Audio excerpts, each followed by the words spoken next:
ప్రజాస్వామ్యంలో అనేక మంది పార్టీలు తీసుకొని వస్తారు.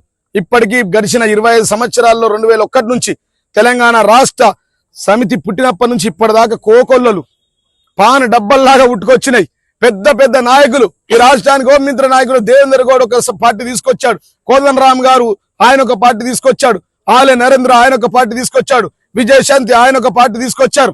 ఇదే పార్టీ పేరు మీద తెలంగాణ పేరు మీద వచ్చిన వాళ్ళు ఎవరు నిలవల్లే. తెలంగాణ అనే పదం కేసీఆర్ కి అంకితం. తెలంగాణ ఇప్పుడు సరే ప్రజాస్వామ్యంలో ఎవరు ఉంటారు, దానికి ఏముండయి. కేసీఆర్ కు 4.5 కోట్ల ప్రజలు, కొడుకులు, బిడ్డలు, తండ్రులు, తల్లులు, అవ్వలు, బాపులు.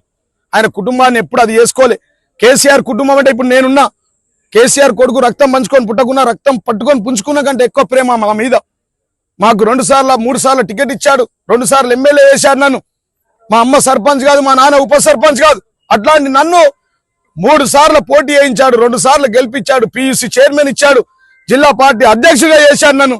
అంటే కేసీఆర్ కు జీవన్ రెడ్డి కొడుకు కంటే ఎక్కువ, బిడ్డ కంటే ఎక్కువ. అట్లా తోడబుట్టిన వాళ్ళు మాట్లాడితే అది చూస్తారు, కర్మ సిద్ధాంతం అది వారికే వర్తిస్తుంది, అది త్వరలోనే మీరు చూస్తారు. ఇప్పుడు కడుపులో పుట్టినటువంటి బిడ్డ మాట్లాడిందంటే ఆమె విజ్ఞతకు వదిలేస్తాం మేము. మాకెంతో దుఃఖం వస్తుంది, ఎంతో బాధ కలుగుతూ ఉంది ఇలా వారు మాట్లాడుతూ ఉంటే. ఇలా కేసీఆర్ లేకపోతే మేమెక్కడా, మీరెక్కడా, వీళ్ళెక్కడ, తెలంగాణ రాష్ట్రం ఎక్కడా, కవిత గారు ఎక్కడండి, నాకు అర్థం కాదు. కేసీఆర్ లేకపోతే అసలు ఈమెకి జన్మ ఎక్కడ? కన్న తండ్రి కదా, కన్న తండ్రిని అట్లా అనొచ్చా? పాలన విషయంలో అట్లా మాట్లాడచ్చా? అసలు కేసీఆర్ లేకపోతే ఎట్లా ఎంపీ అవుతుంది, ఎట్లా ఎమ్మెల్సీ అవుతుంది, ఎట్లా ఇలా పార్టీ పెట్టుకుంటుంది? ఈ ప్రజాస్వామ్యం పార్టీలు ఎవరైనా పెట్టుకోవచ్చు, మేము దానికి వ్యతిరేకం కాదు.